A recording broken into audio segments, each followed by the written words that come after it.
오늘은 돈이라는 주제로 나누고자 합니다. 잠언 말씀을 참고해 주시고, 말씀은 제가 읽지 않을게요. 여러분, 6.25 전쟁 이후 경제적으로 어려움을 겪었던 한국교회는 그 물질적 번영은 성도에게 주시는 하나님의 복이라고 가르쳐 왔어요. 그러니까 그리스도인은 정당하게 돈을 벌고 또 그 수입에서 헌금과 연보를 하고 그 나머지를 마음껏 누릴 권리가 있어요. 돈을 버는 과정에서 깨끗하고 수입에 대한 못가르기에서 깨끗하면 나머지 돈에 대해서도 깨끗하다. 이런 과정을 통해 그리스도인들이 물질적 풍요를 누리는 것이 하나님의 뜻이라고 가르쳤습니다. 그러나 이것이 진리로 통하는 상황은 매우 염려스러운 상황이에요. 왜냐하면 하나님이 우리를 부르신 소명에 대해 생각하면 깨끗한 부자가 되는 것이 생애 목표가 될 수 없기 때문에, 그러니까 하나님은 우리를 부유한 삶이 아니라 경건한 삶으로 부르셨어요. 그러니까 경건한 삶이 부유한 삶과는 일치하지 않잖아요. 그러니까 하나님은 우리가 받은 모든 것을 사용해서 경건한 삶으로서의 부르심을 완성하길 원하시는 거예요. 이런 점에서 보면은 기독교 총부로는 하나님의 부르심을 제한적으로 해석한 것을 우리는 알 수가 있습니다. 그러니까 정직하고 정의롭게 살라는 그 부르심과 수입에서 헌금과 연보의 부르심에 순종하는 것은 잘하는 일입니다. 이 두 가지가 우리를 향한 하나님의 부르심에서 핵심에 속한다는 것은 틀림없는 사실이에요. 그러나 부르심은 거기서 끝나는 게 아닙니다. 우리는 그렇게 하고 남은 돈에 대해서도 하나님의 부르심을 들을 수 있어야 합니다. 전면적이고 무제한적인 부르심을 듣고 나면 깨끗한 부자는 목표가 될 수 없음을 깨닫게 될 거예요. 제가 성장하는 과정에서 일상의 삶에서 그 개인 경제 활동에서 외상이라는 상거래가 있었습니다. 요새는 뭐 개인적인 그 상거래가 별로 빈번하지 않은데, 그 당시만 해도 안면만 트면 쉽게 외상을 할 수가 있었어요. 그게 어디건 간에 그 당시 경제 활동하시는 분들이 돈이 중요하지 않았을까요? 그렇진 않겠죠. 다만 지금에 비해 돈의 중요성이 훨씬 덜했습니다. 그러니까 특별한 경우가 아니면은 웬만한 문제는 돈 없이도 해결할 수 있었어요. 하지만 지금은 많이 달라졌습니다. 도시에서뿐만 아니라 농촌에서도 모든 거래가 돈으로 이루어져요. 시골의 작은 가게에서도 돈 아니면 통하지 않습니다. 그게 현실이에요. 그렇기 때문에 사람들은 돈을 벌고 불리는 방법을 찾고 있습니다. 그래서 모두들 재테크에 관심이 있는 거예요. 그러니까 재테크에 관한 책들이 베스트셀러가 되고, 또 매일같이 쏟아져 오는 스팸 메일 중에서도 상당수의 많은 것들은 돈을 쉽게 버는 방법이라고 선전을 합니다. 그러니까 돈을 벌고 불리는 일에 그토록 관심이 많다는 뜻이죠. 그러나 우리가 잊고 있는 점이 있어요. 돈을 다루는 기술을 익히기 전에 먼저 돈이 무엇인지 알아야 하는 것이 필요합니다. 그렇게 얘기를 하니까는 돈을 모르는 사람이 어딨냐 이렇게 말할 수 있겠지만, 여러분, 기술을 배우기 앞서서 철학을 배워야 되는 겁니다. 그것 없이 돈을 키워가면 결국은 돈 때문에 낭패를 당하게 되는 거예요.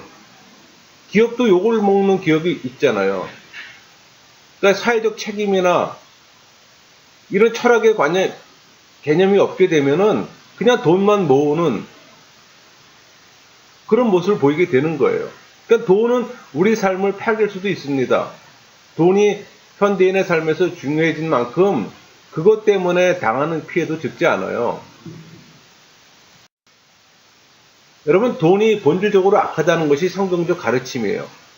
그러니까 그래서 돈이 본질상 위험한 것임을 망각하거나 돈을 과소평가해서는 안 된다는 거죠. 그럼 위험하다는 얘기예요. 여러분, 재물과 하나님 중에 하나를 택하라고 하신 예수님의 말씀은 충분히 강조되어야 합니다.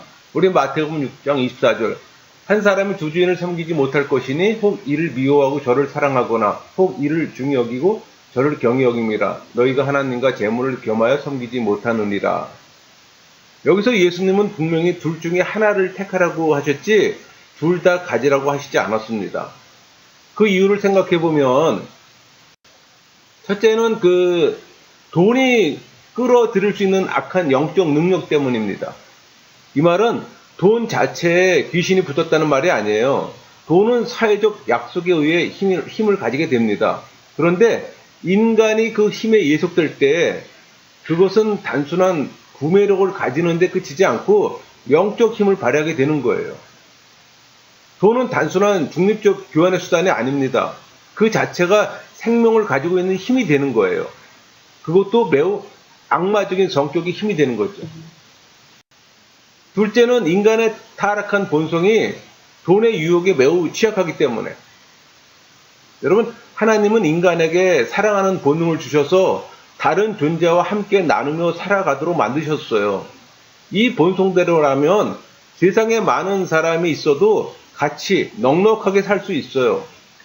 문제는 인간이 타락하면서 사랑의 본능이 삐뚤어진 데 있습니다. 타락으로 인해 남을 사랑하지 않고 자기 자신만을 사랑하게 되는 거예요. 이 타락한 본성 때문에 돈은 위험한 겁니다. 인간의 욕구는 채워지지 않는 수렁과 같아요. 그리고 그 돈 때문에 더 많은 욕구가 생기고 그 때문에 인간은 더욱 타락하게 되는 겁니다. 그리고 돈의 위험성은 충분히 강조되어야 마땅합니다. 여러분, 칼은 잘 사용하면 유용한 도구가 되지만 잘못 사용하면 살인 무기가 되는 것처럼 마약도 마찬가지예요. 마약도 잘 사용하면 병원에 치료하게 되잖아요. 근데 잘못 사용하면 인간을 또 파멸을 시킵니다. 우리는 그 위험성을 너무도 쉽게 잊어요. 돈은 소비적 측면에서 사용자에 따라 좌우되기 때문에 중립적이나 소유 측면에서는 악해요. 그래서 정체되면은 부패하고 죄가 생성되는 겁니다. 그러니까 돈을 소비적 측면과 소유 측면을 구분할 줄 알아야 되는 거예요. 우리 마태복음 6장 20절 볼까요? 오직 너희를 위하여 보물을 하늘에 쌓아두라. 거기는 좀이나 동록이 해야지 못하며 도둑이 구멍을 뚫지도 못하고 도둑질도 못하느니라. 예수님은 우리의 보물을 땅에 쌓지 말고 하늘에 쌓으라고 요청하셨어요. 많은 사람들이 이 말을 오해합니다. 어떤 사람은 의로운 방법으로 번 돈이 하늘에 쌓는 보물이라고 주장해요. 또 어떤 이들은 부를 선용하는 것이 하늘에 보물을 쌓는 것이라고 생각하는 사람도 있어요. 여러분, 헌금과 연보라는 것이 돈을 하늘에 쌓는 것이라고 하지만 예수님은 이 말씀에 재물에 대한 인간의 욕심을 경계하신 겁니다. 그러니까 우리의 마음은 우리가 귀하게 여기는 것에 이끌리게 되어 있어요. 보물을 땅에 쌓아두지 말라는 것은 욕심에 이끌려 지상의 물질을 보물로 여김으로써 마음을 뺏기지 말라는 뜻이에요. 그러니까 보물을 하늘에 쌓아라는 이 말씀은 하늘나라, 하나님의 나라를 가장 귀한 것으로 여김으로 우리 마음이 언제나 하나님 나라를 바라도록 하라는 뜻입니다. 우리는 더 많은 재물을 얻기 위한 수단으로서 하늘의 것을 바라보는 게 아니라 지상의 재물이 가진 위험과 한계를 알기 때문에 하늘의 것을 바라봐야 합니다. 우리 마음을 견고하게 또 하나님 나라에 묶어둘 때 비로소 돈이 제대로 보이는 거예요. 그때야 돈을 섬기지 않고 도구로서 사용할 수 있는 안목과 능력이 생기는 겁니다. 이것이 돈에 대한 바른 태도예요. 많은 사람들이 금욕주의에 대한 부정적인 선입견을 가지고 있습니다. 그러니까 고행을 통해 참다운 깨달음을 이룰 수 있다는 믿음에 따라 모든 욕망을 철저히 억압하는 태도를 금욕주의라고 생각하는 것이 보통이에요. 여러분, 금욕주의는 인생의 일반적 쾌락을 절제하고 물질적인 만족을 스스로 부정하는 겁니다. 그러니까 기독교 신앙은 근본적으로 금욕적이에요. 그러니까 이 극단적인 이 금욕주의는 기독교 정신에 위배됩니다. 오히려 그러니까 금욕적 경향을 제거한 기독교 역시 상상할 수 없습니다. 경제 문제를 다룰 때 가장 핵심적인 요소는 인간의 욕망일 겁니다. 그러니까 돈이 위험한 것은 인간의 욕망 때문이고, 그리스도인으로서 돈 문제에서 진정으로 자유로우려면 욕망의 문제를 제대로 보고 해결해야 합니다. 특히 자본주의 사회에서는 더욱 그래요. 자본주의 정신의 주요 원리는 욕망을 충족시키기 위해 돈을 버는 거잖아요. 그러니까 자본주의에서는 욕망을 충족시키는 것이 인생의 목적이다라고 가르칩니다. 하지만 그리스도인은 인생의 궁극적 목적은 욕망을 채우는 것이 아니라 하나님의 뜻을 이루는 데 있어요. 그것이 진정한 자아 실현입니다. 그러므로 욕망의 전체를 분명히 알고 그것을 제어하는 방법을 배워야 합니다. 욕망을 그대로 둔 채 욕망의 대상만 바꾸자고 하는 것은 속임수예요. 그것을 거룩한 욕망으로 부른다고 해서 거룩해지는 건 아니잖아요. 욕망에 대해 우리는 자주 그것을 본성이라고 얘기합니다. 그러나 엄밀히 말해서 이건 틀린 말이에요. 더 가지려는 이기적 욕심, 다른 사람을 지배하려는 욕심, 더 편하게 살기 원하는 욕심, 혹은 오감을 만족시키려는 욕심이 인간의 본성인가요? 본성이란 본래 인간에게 주어진 바탕을 뜻합니다. 하나님이 인간을 창조하셨을 때 그런 이기적인 본성을 우리에게 심어주시지 않았어요. 그건 하나님의 의도가 아니에요, 여러분. 잘 생각해 보세요.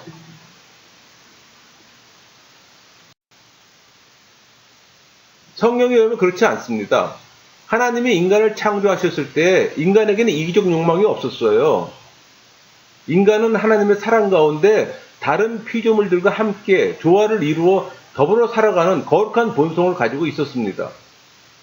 개혁주의는 하나님 형상에 대한 이해에 매우 중요한 의미를 던지는데, 인간 안에 어느 곳에 하나님의 형상이 발견되는가라는 질문에 어떻게 답하는 거 하니, 하나님의 형상이 자리 잡고 있는 좌소는 인간의 영혼 속이다, 이렇게 말합니다. 또 한 걸음 더 나아가 하나님의 영광과 광채가 빛나지 않는 곳은 심지어 육체를 포함해 인간 속에 어느 곳에도 없다라고 표현합니다.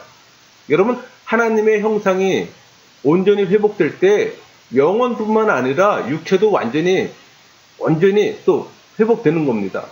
또한 하나님의 형상은 원래적으로 무엇으로 구성되어 있는가라는 질문에 답하기를, 하나님이 부여받은 순결성은 하나님의 형상으로 표현된다라고 답합니다. 우리 골로새서 3장 10절하고 에베소 4장 24절 볼까요?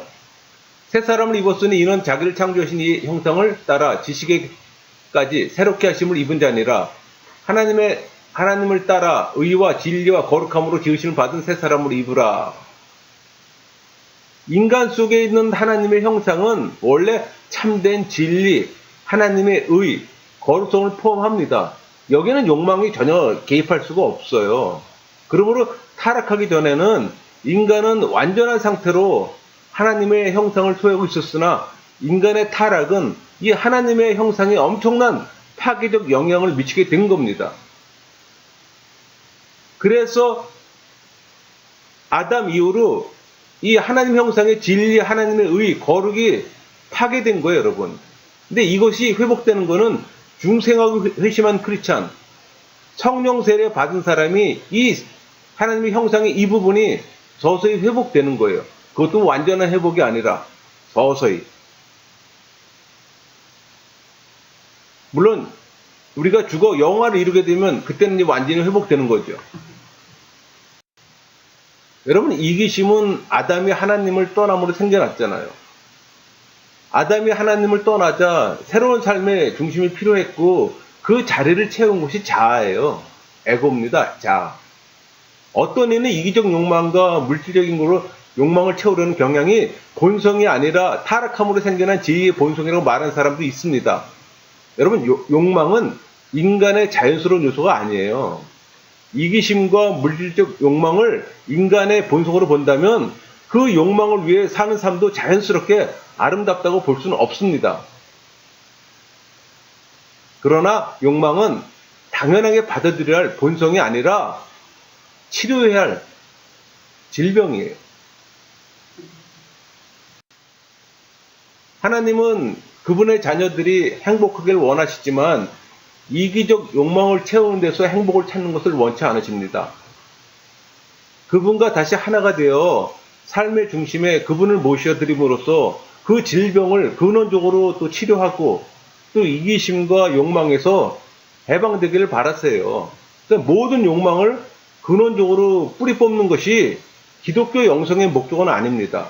단지 인간성을 타락시키는 욕망을 경계하고 제어하며 하나님과 하나됨을 진심으로 또 추구하며 또 하나님의 형상을 회복한 참 인간의 되기를 구하세요.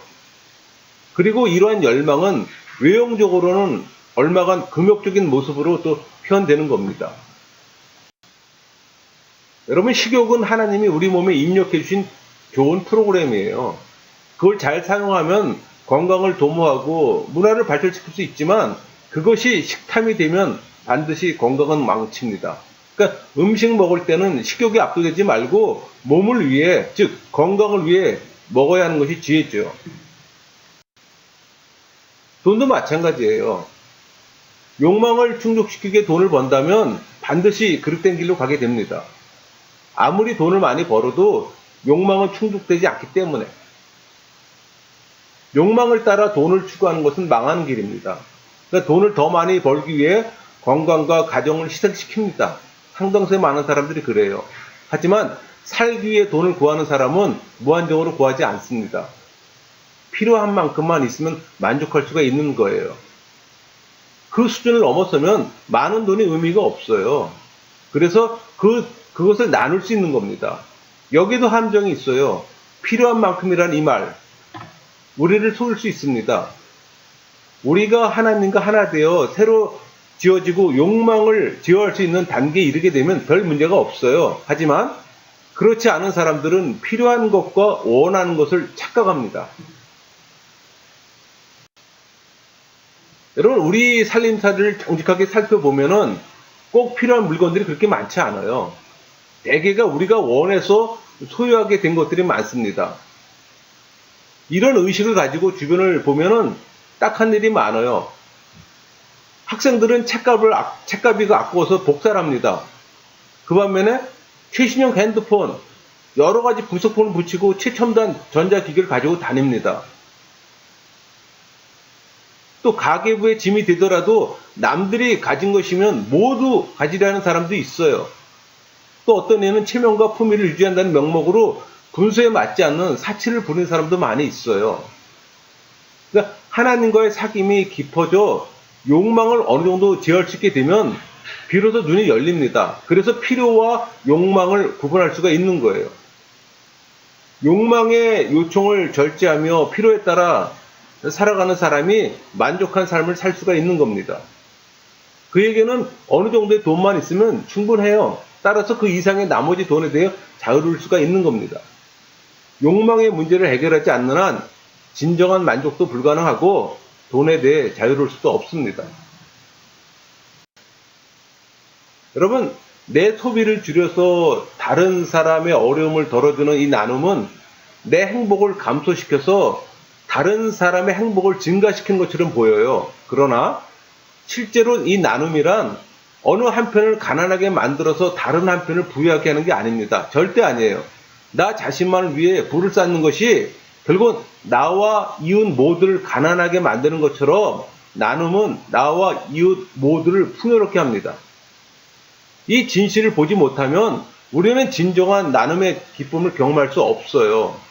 단지 누구를 도왔다는 공로감만 있을 뿐입니다.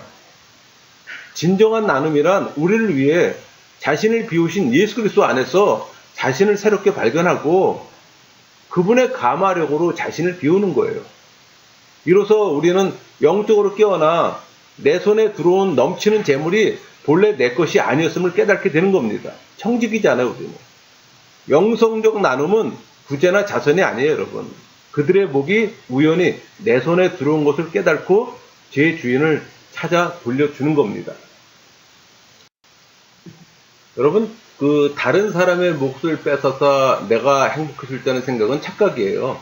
그러니까 다른 사람이 눈물 짓고 있는 이상 나는 진정으로 행복할 수 없습니다.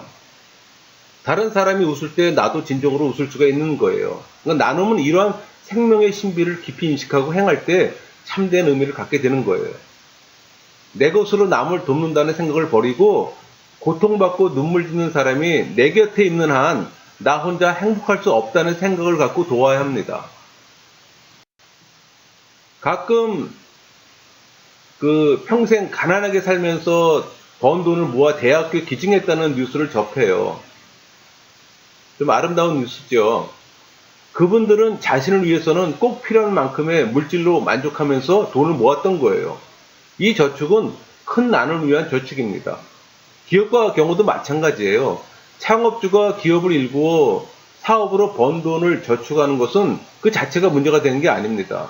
그 돈을 재투자해서 사업을 더 일구고 더 많은 사람들을 고용한다면 그것은 좋은 나눔의 방법이에요. 그러니까 그리스도의 사업가는 통장에 쌓인 돈 때문에 즐거워하지 않아요.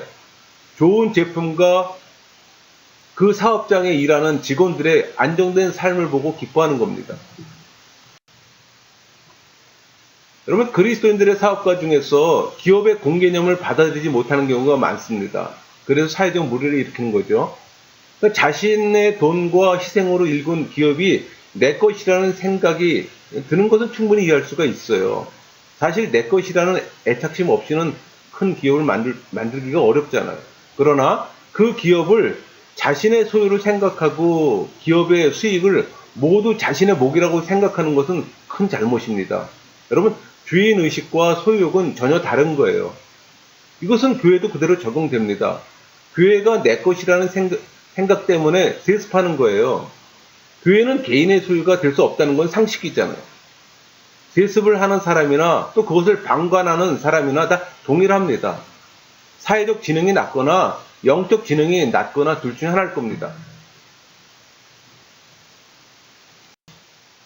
기업주들은 직원들에게 월급을 주면서 마치 자기 개인 돈을 준 것처럼 행동하면 안 됩니다. 그러니까 일꾼들을 위해 포도원을 경영하는 선한 주인처럼 혹은 양들 위해 목장을 경영하는 선한 목자처럼 기업가들도 기업을 직원들의 것으로 그리고 모든 시민의 것으로 생각해야 하는 거예요.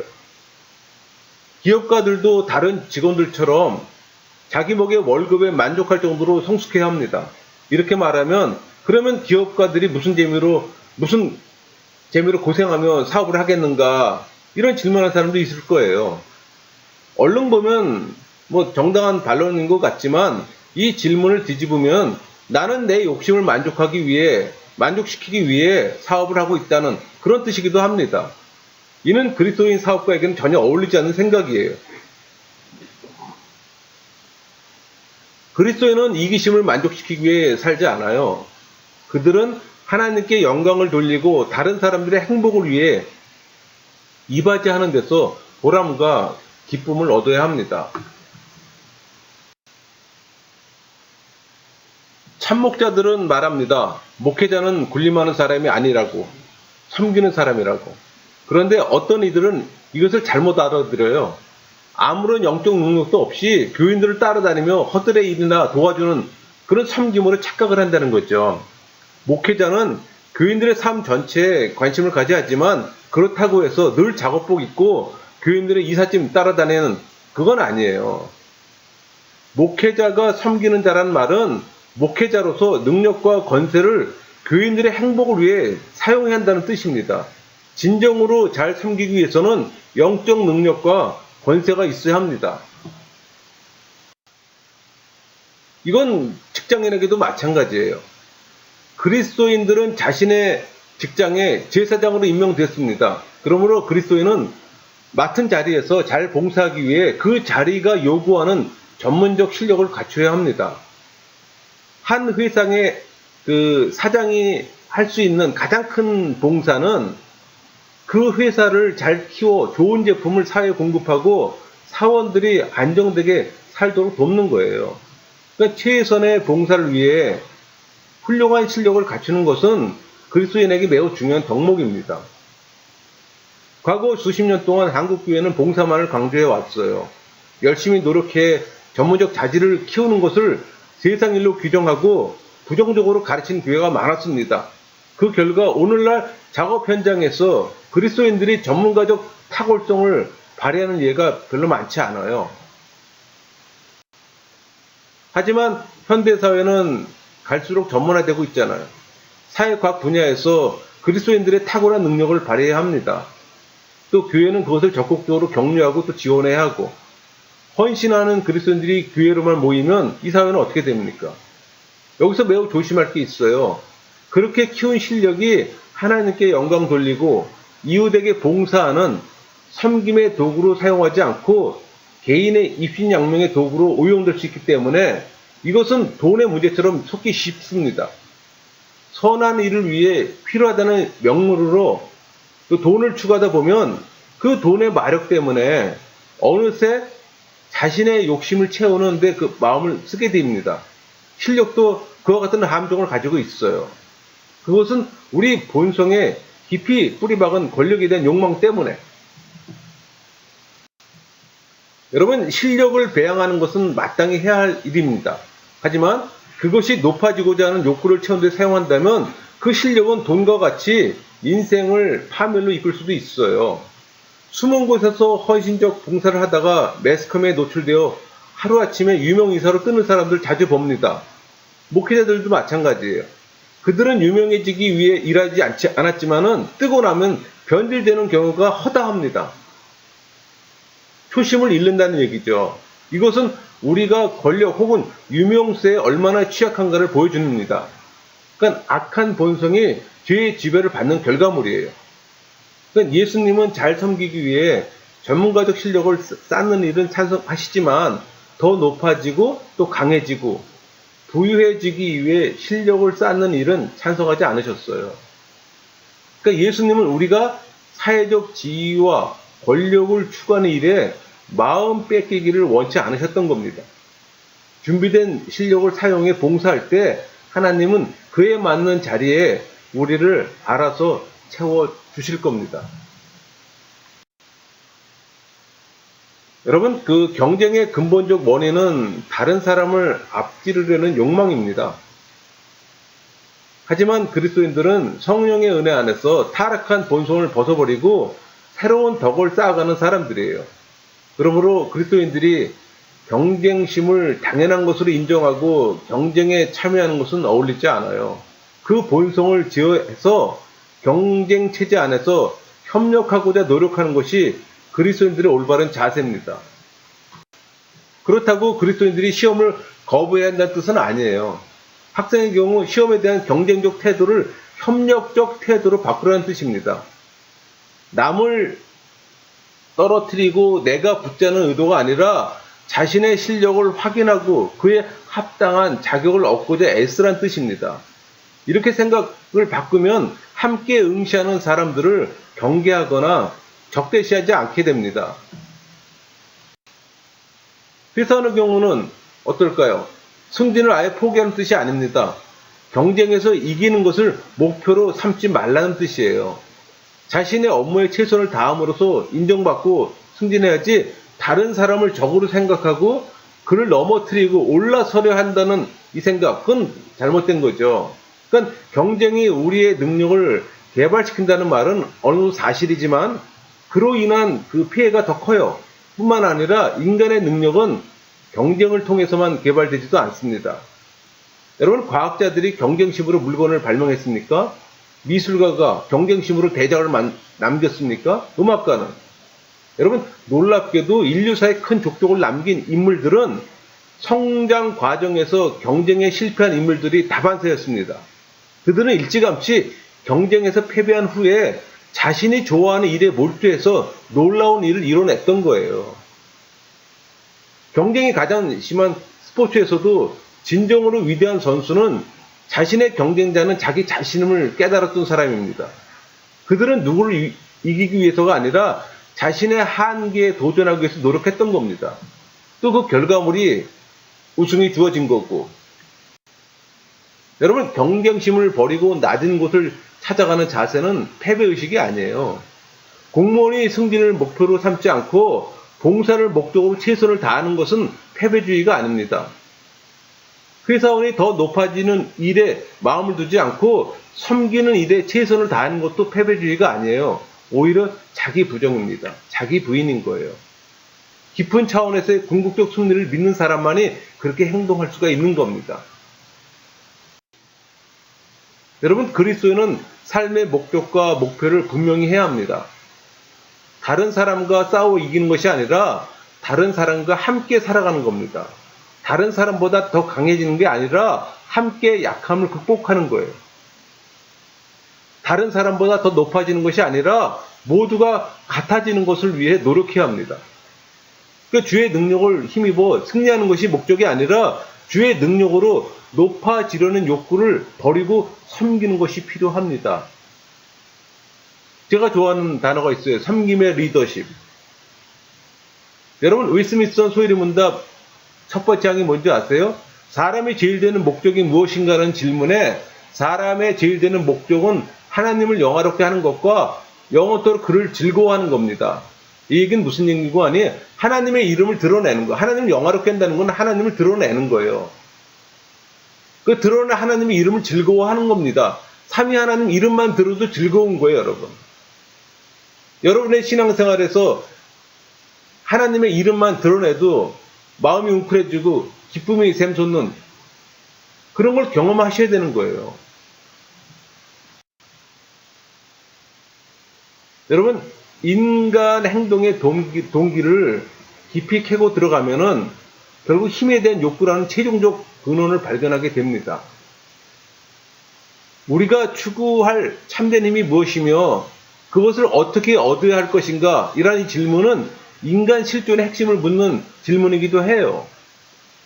오래전부터 한국 사회에서 성공하기 위해서는 줄이 중요했습니다. 많이 들어보셨을 거예요. 혈연이나 지연이 없는 사람은 경쟁에 이기기 위해 돈으로 더 강한 힘을 끌어댔습니다. 이것은 줄대기라는 악순환을 계속 만들어내는 겁니다. 이 틈새에서 부정부패가 무럭무럭 자라는 거고, 일단 승리해서 힘을 소유하면 모든 것을 은폐할 수 있기 때문에, 또 무슨 수를 써서라도 이겨야 한다는 그 생각 때문에,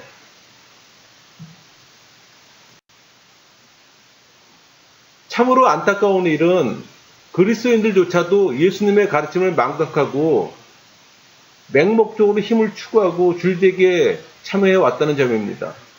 부정부패로 적발된 고위 공직들 가운데 소위 그리스도인들이 많았어요. 부정한 운영으로 소유에 휘말린 학교 재단 가운데 소위 기독교 재단이 많았습니다. 예수님은 우리가 다른 사람을 이기기 위해 노력하는 것도 원치 않으셨고 그것을 위해 부정한 술수를 동원하는 것도 원치 않으셨어요. 살아가는 모든 과정에서 그분의 제자답게 행동하기를 원했습니다. 적어도 그리스도인에게 이르러서는 그 부패의 사슬이 끊어지길 원했던 겁니다. 다른 사람보다 더 높아지기 위해서가 아니라 더 많이 섬기기 위해 노력하려고 하셨던 거예요. 그렇게 해서 힘에 대한 유혹에서 벗어나고 부정의 올무에서 벗어나라고 말씀하셨던 겁니다. 최근 한국교회의 권력 지향성은 우려할 만한 상황에 이르렀습니다. 권력자들은 주님 앞으로 인도하면 그 권력으로 주의 사업을 더 효과적으로 할 수 있고 돈 많은 사람을 인도하면 그 돈으로 더 능력 있게 일할 수 있다는 주장이 의심 없이 받아들여졌어요. 그러니까 영향력이 큰 계층에 있는 사람들을 전도하면 낮은 계층에 있는 사람들을 더 효과적으로 전도할 수 있고 그들을 전도함으로 이 사회를 더 정의롭게 만들 수 있다고 생각했습니다. 그렇게 됐습니까? 그렇게 함으로써 더러워진 아랫물을 붙들고 시간 낭비하지 말고 먼저 우물을 맑게 하자고 했던 겁니다. 뿐만 아니라 그리스도인들은 더 큰 영향력을 가지기 위해 부단히 높아지고 강력해지기를 추구해야 한다고 부추겼어요. 그게 강단의 설교였어요, 여러분. 논리적으로 그렇게 보입니다. 하지만 논리가 진리를 보장하지는 않습니다.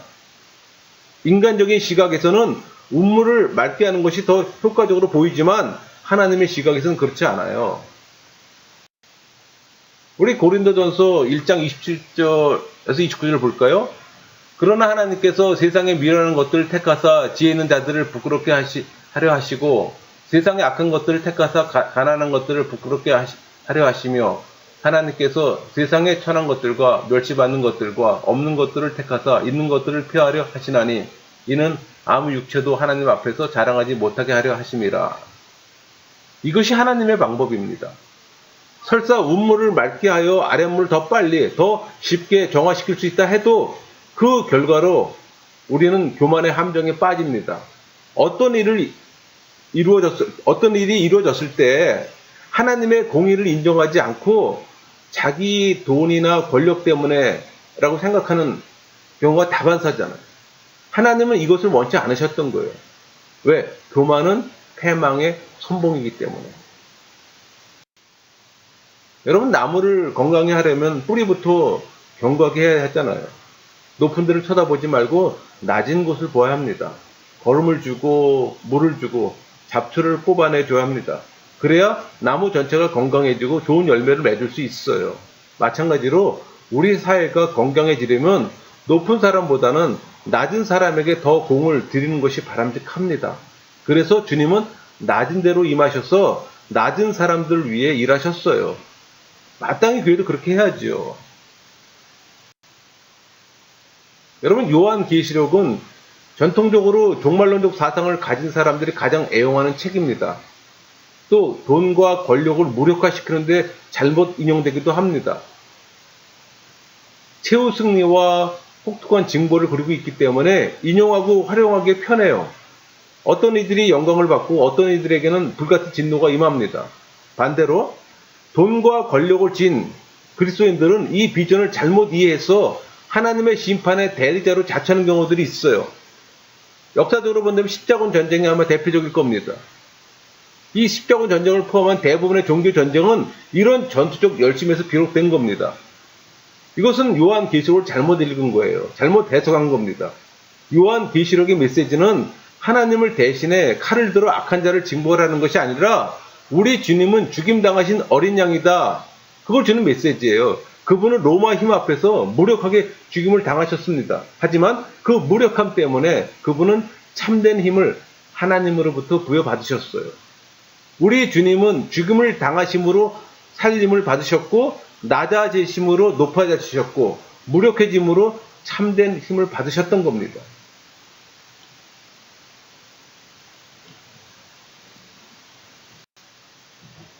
우리는 주님을 따른 사람들이잖아요. 이를 위해서 고난도 당하고 순교도 당할 수 있어요. 그리스도인은 여러 가지 점에서 역설적 존재입니다. 무력함 속에서 참된 힘을 드러내고 죽음 가운데서 참된 생명을 드러내고 낮은 데서 처음으로 또 진정 높은 곳을 드러내는 것처럼 이런 역설이 어디 있어요. 이 역설을 알지 못하면 세상에서 통하는 돈과 힘의 논리에 속습니다. 하지만 그리스도인들에게는 세상적인 돈과 힘의 논리가 통하지 않아요. 그렇기 때문에 부단히 돈과 힘의 유혹을 거부하고 무력한 쪽을 택하는 겁니다. 예수님이 말씀하신 온유함은 인자하고 친절한 태도라기보다는 인간적인 힘에 호소하지 않는 태도를 가리킵니다. 지는 편, 손해보는 편, 밀려나는 편, 이걸 택하는 걸 가리키는 겁니다. 예수님은 이들이 결국 땅의 기업을 받을 것이라고 말씀하셨어요. 여러분, 그리스도인들이 직장에서 승진하는 것은 기쁜 일입니다. 더 많은 돈을 얻기 때문이 아니라 더 많이 섬길 수 있기 때문에. 그리스도인들이 선거에서 당선되는 일은 기쁜 일입니다. 그리스도인들이 좋은 성적과 업적을 내는 것도 반길 일이에요. 하지만 그 목적이 더 많은 힘과 돈을 얻기 위한 것이 아니라 더 많이 섬기기 위해 합니다. 목적이 그렇게 설정되면 승진과 당선과 성취를 위해 부정을 행하려는 유혹을 거부할 수가 있어요. 목적이 그렇게 설정되면 승진하지 않아도 당선되지 않아도 상관은 없어요. 돈과 힘을 얻으려면 승진하고 당선되는 길밖에 없지만 섬기는 일은 그 외에도 많기 때문에 여러분, 미국 대통령이 재선에 실패한 후에 더 많이 더 잘 섬길 수 있게 되었다고 고백하는 것을 우리는 귀담아 들어야 합니다. 강의를 마치겠습니다.